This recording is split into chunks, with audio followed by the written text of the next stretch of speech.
Gracias por continuar en nuestra sintonía. Nosotros continuamos con más de Noticias Globovisión Salud.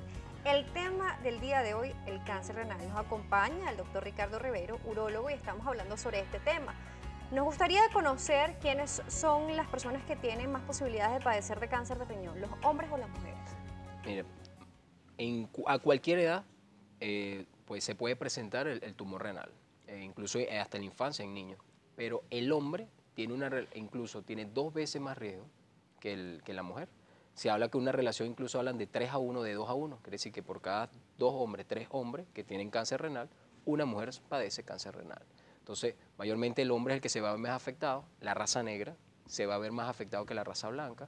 Los pacientes que consumen tabaco, esos también van a ser más afectados. Los pacientes que son obesos y que consumen altas grasas, esos también son pacientes que son más predisponentes a presentar cáncer renal. Los otros, hay un factor, y no menos importante, que es el factor hereditario genético, que existe en un 5%, pero lo existe. Que incluso esos pacientes que tienen enfermedad poliquística familiar o poliquistosis, que también se llaman, que incluso puede estar en un solo riñón o en los 2 riñones, son más propensos, desde el punto de vista genético, a presentar más cáncer renal. Y si estas personas que tienen más probabilidades por la parte hereditaria, que dice que es aproximadamente el 5%, Correcto. ¿se pueden hacer algún tipo de examen de rutina para poder ir descartando que puedo estar presentando este tipo de tumor?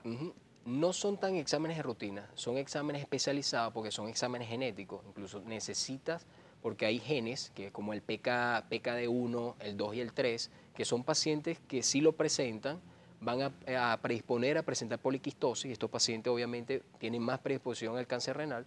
Son estudios especiales que no lo hacen en todos los laboratorios, sino en laboratorios específicos, de laboratorios genéticos. Hay que hacer una corrida de electroforesis para ver las proteínas, porque son proteínas para poder identificarlas, si el paciente las tiene o no. Muy bien. En este caso, una vez si es detectado, se puede ir trabajando de manera precoz si se presenta algún tipo de tumor. O en este caso, como usted indica, son pacientes con este tipo de presencia de poliquística.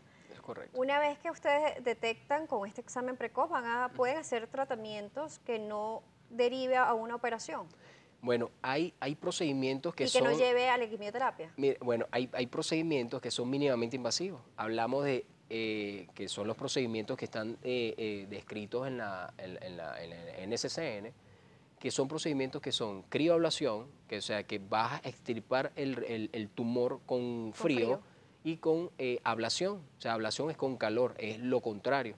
Entonces son pacientes, pero son tumores que deben estar menos de 4 centímetros, un tumor más de 10 centímetros, tú no le puedes hacer este tipo de procedimiento, o mayor de 4 centímetros, está contraindicado. Entonces son pacientes muy, muy específicos, muy seleccionados, que podemos hacer este tipo de procedimiento. Así conservamos también la función renal haciendo estos 2 tipos de procedimientos que son muy diferentes a una nefrectomía, que es la cirugía per se, que es retirar la pieza, pues el riñón. ¿Qué tan frecuente ustedes como urólogos consiguen a personas con cáncer de riñón en nuestro país? Por lo menos se sabe que puede ser una muestra muy pequeña porque de repente atienden en un solo centro, pero ¿es frecuente, no es frecuente? El 3% de todas las patologías urológicas, oncológicas, padecen de cáncer renal. O sea, se ven solamente en el 3%. O sea, no es muy común, pero sí se presenta. Son pacientes que van a llegar a la consulta con algún tipo de molestia, le hacemos el eco, la tomografía. Incluso hay pacientes que llegan con resonancia, que le solicitan resonancia porque tienen algún dolor en la columna y vemos este tipo de lesión y ahí tomamos la conducta a seguir, pues. Podemos por lo menos dar a conocer de repente cuáles son algunos síntomas de alerta, además de ese dolor que usted acaba de nombrar. Síntomas de alerta es que nunca debe haber sangre en la orina. Si usted tiene sangre en la orina, entonces debe prestar mucha atención e ir al urólogo, porque hay que descartar si es un tumor renal, si es un tumor en pelvis renal, si es un tumor de vejiga. O sea, hay que descartar ese tipo de cosas, que es totalmente diferente el estirpe y totalmente diferente la conducta.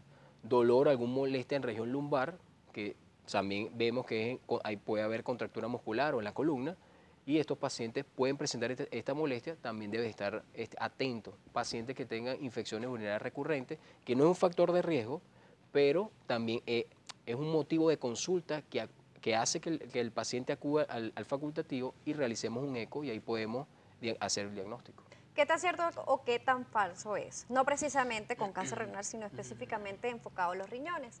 Que al no consumir suficiente líquido, específicamente agua, podríamos estar dañando nuestros riñones y al no ir de manera periódica al baño para poder desalojar la orina. Totalmente cierto, no es nada falso. Eso, los riñones, yo siempre le explico a los pacientes que los riñones son como si fuese el motor y el motor necesita aceite para funcionar. Los riñones necesitan líquido, necesitan mayormente agua. Un paciente o una persona diariamente debe consumir mínimo 2 litros de agua. Eso va a hacer que tenga un buen funcionalismo renal, estés produciendo siempre orina clara, no vas a tener molestia ni ardor y no vas a concentrar la orina. Si no se concentra en la orina, es bastante difícil que vayas a presentar cálculos o infecciones urinarias a futuro. Muy bien, nosotros hemos terminado por el día de hoy Noticias Globovisión Salud, pero queremos que le dé a las personas que nos están viendo el día de hoy sus métodos de contacto. Claro, mi número de teléfono es 0412-537-8696 y mi Instagram es ricardoj.ribeiro, siempre a la orden de decirlo. Queremos agradecer su presencia el día de hoy. Nosotros hemos llegado al final como les indicamos. Recuerde que puede ver la entrevista otra vez en www.globovision.com en la sección de salud. Nos sigue por Twitter como @salud_gb, por Instagram como @DanielaJSalas. Será hasta una próxima oportunidad.